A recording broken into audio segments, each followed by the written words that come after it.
From the studios of Foxboro Cable Access, located in the center of Foxborough, Massachusetts, you are watching Around Foxborough. Welcome to another episode of Around Foxborough. My name is Jay Love. I'm your host. Today we have special guests to talk about Walnut Street Intersection Improvement Project. Thank you everyone for joining today. As I said, we have a great guest to talk about Walnut Street Intersection Improvement Project. So we have our Foxborough Town Manager, Bill Keegan. Hi, Bill. Hi, Jerry. How are you today? Great. Thank you for being on the show. And then we have Town Planning Director, Paige Duncan. Hi, Paige. Morning. Great. And then we have Congressman Jake Auchincloss. Thanks for having me on. Great. Thank you. So, Bill, would you please tell us about this project? How did it start? And then what was your focus?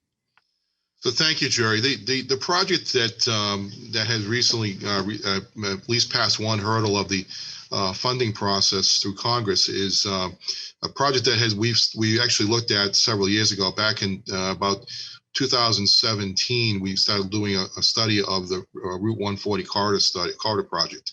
That was an analysis going from Foxboro all the way into Norton along 140 to identify all the problem intersections that we thought really needed some improvements.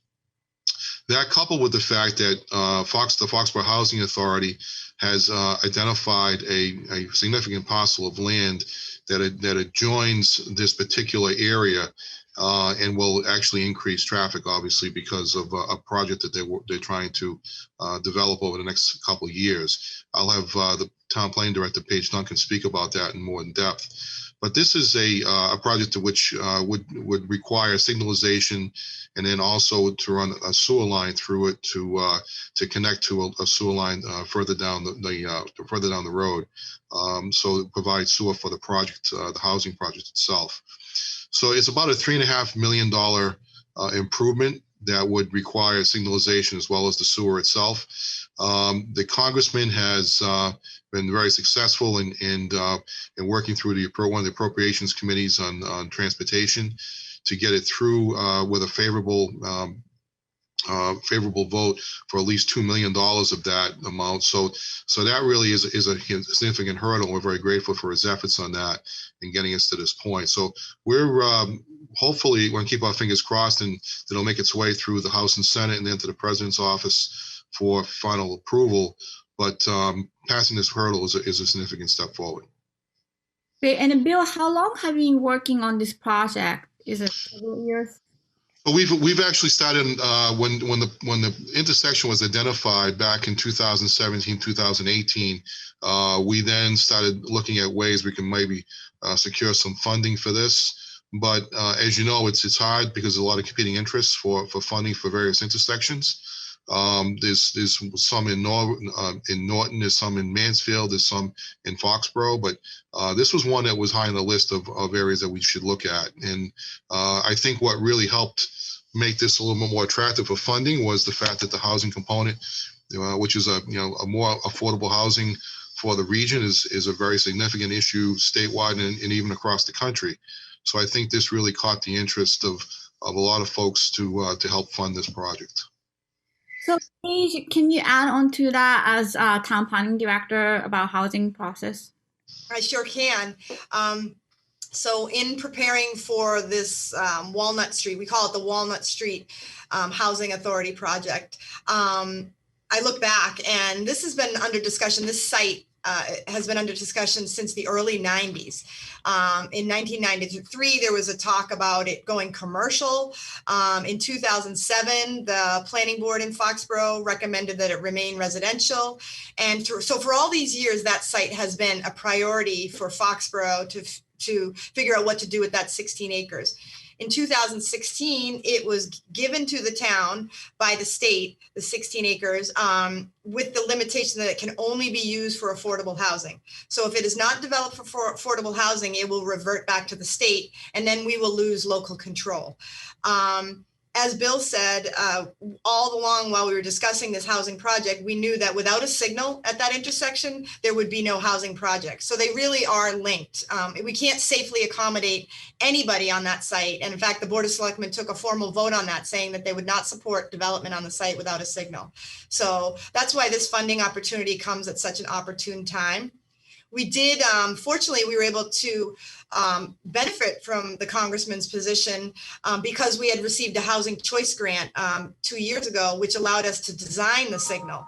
As Bill mentioned, there's a lot of competing interests, and if you don't have a design, you don't get on the list. And so technically we're not even on a list right now because we just finished our design.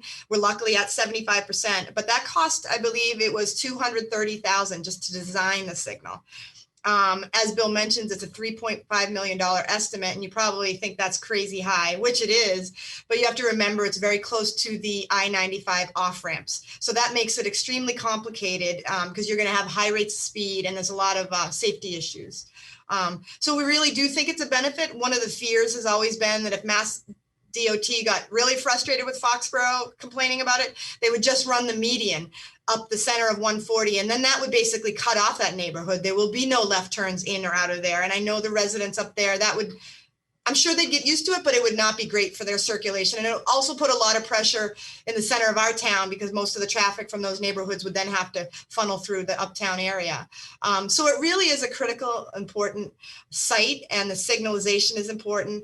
But I've been immersed in housing now for several years, and it has only gotten worse. I'm sure the congressman has seen it. You know, COVID took a situation in Massachusetts that was already really desperate, and I believe it has made it even that much more desperate. So folks in Foxborough, most of them are fairly well-to-do, and, you know, we look around and we don't see signs of trouble or hardship, but many people in this town are having trouble, and they are having housing issues. And even if they have a home, sometimes they're spending well over 30% of their income on their home. So it really is a community issue that trickles down. And that's why we think it's so important. So we're really appreciative for the congressman to perhaps unlock that parcel for us. And then we can actually really help. The Housing Authority helps our truly needy in the community. And that's really what we're trying to do. So, Jake, would you please elaborate on what Bill and then Paige said, and why did you decide to support this project? Absolutely. And Mr. Keegan and Ms. Duncan have done a great job of describing the project and its benefits for the community. I'll zoom out for a second and just put it in the context of the larger bill that Congress is working on. Right now, the Transportation and Infrastructure Committee within the House of Representatives just approved the INVEST Act. And the INVEST Act, I think our constituents should picture that as basically like the nucleus of this big infrastructure bill that we're trying to pass and that we will pass. This nucleus is pretty darn big on its own. It's $500 billion plus of funding for surface transportation infrastructure. And it is a generationally important bill. And I'll just give three big reasons why it's so important.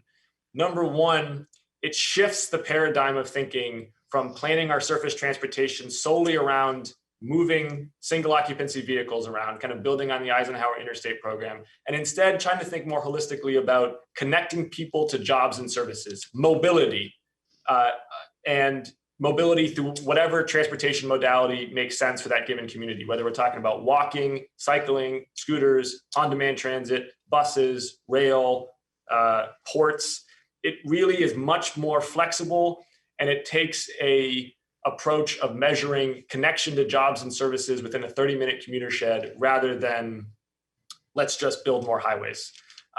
Having said that, it dedicates a lot of funding for fixing what highways and bridges we do have.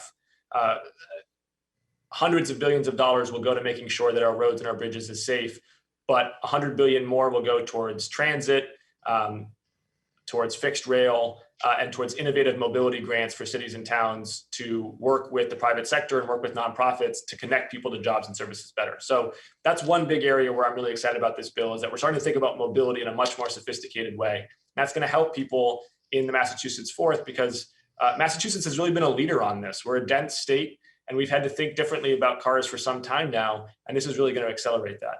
Number two is that it really puts sustainability at the fore. It's not, and the environment is not an addendum. The environment is not an afterthought as it has been in previous infrastructure bills. The environment is now a lens by which we evaluate everything that we're doing in this bill. Now, obviously, reducing our reliance on single occupancy vehicles is a big step in doing that. Transportation emissions are 40% of our carbon footprint in Massachusetts. So going towards transit and greener forms of mobility is good, but it also dedicates at least $15 billion towards really clean energy accelerators, taking basic research and turning it into commercial products, whether it's for construction or for infrastructure, so that we are embedding sustainability into how we build back our infrastructure. And then number three about this bill is it takes a much more deferential approach to state and local leaders. I think people listening to Mr. Keegan and Ms. Duncan will recognize that they know what Foxborough needs. They are very engaged with the select board and with constituents. And this bill gives a lot of latitude to state and local leaders to make the investments that they need to make for their constituents' needs. Part of that has been reopening what used to be called earmarks, what's now called member-directed spending, to allow me, working with local elected leaders and experts, to try to prioritize individual projects. And this project absolutely rose to the fore. It was a very competitive process. I mean, we have 34 cities and towns in this district, so lots of people had lots of ideas. As Ms. Duncan said, this one was very, very far along. It had serious work done on it. It was a combination of improving transportation flow and providing affordable housing, which is win-win. And it had strong community support. And so this one absolutely rose to the fore. I've gotten it past the first step, which is the Transportation Infrastructure Committee. I'm confident we'll get it past the full House. The challenge will be now, can we get it past the Senate and the filibuster and all these rules about reconciliation? But rest assured that we'll be fighting hard for it in the months ahead. Wonderful. Thank you very much, everyone. I know our time is limited, so I would like to go each of you for the last word for the audience, especially Town Manager Bill Keegan, and then Town Planning Director Paige Duncan. If you have some words for resident of Foxborough, that would be great. And then Congressman Claus, if you can have some closure, that would be great. So let's start with Bill. So I just wanted to take the opportunity to thank the congressman and all the fine work that he's doing. I mean, I was speaking with him early before we started that he's only been on the job a short time. He's already made a significant impact here in the community. So we're really glad to see he's there and doing the fine work that he's doing. So we're really grateful for that effort. We've got a lot of work that's still ahead of us, but we're making strides towards getting this project done. And I think it's one that is benefits, as the congressman indicated, it benefits on multiple fronts. One is that it's a safety situation at the intersection, as well as the environment and of course affordable housing. And I think that the term affordable housing takes on a lot of different connotations in today's environment. When the old connotation of affordable housing meant that it was a low income type of housing, but this is more affordable housing today affects just about everybody that I know. And I think it's important that people understand that this is a good project that's going to help the residents of the community, seniors in the community, as well as folks that are really just trying to do their best work they can, given limited circumstances that they may have. So I really do think it's important that we keep that in context and use that term appropriately. Great. Paige, would you have more? Thank you. So I guess I would just speak to our constituents. Anytime anybody tries to build anything anywhere, it is a concern. We've all heard that. And of course, the folks that live over in that neighborhood are going to be concerned. We are hoping, we had a neighborhood meeting, and we just want to be clear that we don't yet know exactly how many units we're going to have. We don't yet know all the layout, but what we're doing right now is drafting an RFP seeking a developer, because we've learned the hard way that housing authorities no longer build their own housing projects. You have to actually go through an RFP and find a developer, and then they build it using tax credits and whatnot.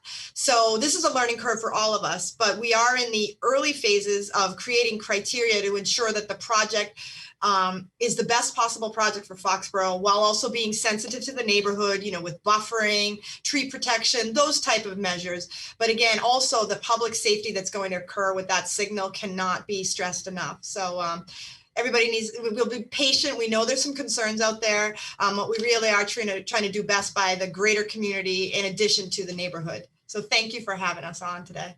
Absolutely. And then Jake, please. Yes, to be brief, just that I think what you're seeing now is a strong collaboration between at the federal level and the local level. And I'd be remiss in not also pointing out the strong collaboration we've had at the state level, particularly with Senator Paul Feeney, who obviously is very well known in Foxborough and has been just a terrific partner to me, and I know to Mr. Keegan and Ms. Duncan as well, both in this project in particular and in highlighting its importance, but also just broadly in advocating for Foxborough residents and for having a strong relationship with me and helping me do a better job of representing Foxborough. So I want to make sure that we recognize Senator Feeney's work as well. Great. Well, thank you so much for watching another episode of Around Foxborough. My name is Jay Love. I'm your host. Our executive director is Michael Weber. Our director is Paul Beck. We are at Foxborough Cable Access. Our website is fcatv.org. You can click on video on demand and watch Around Foxborough. Thank you.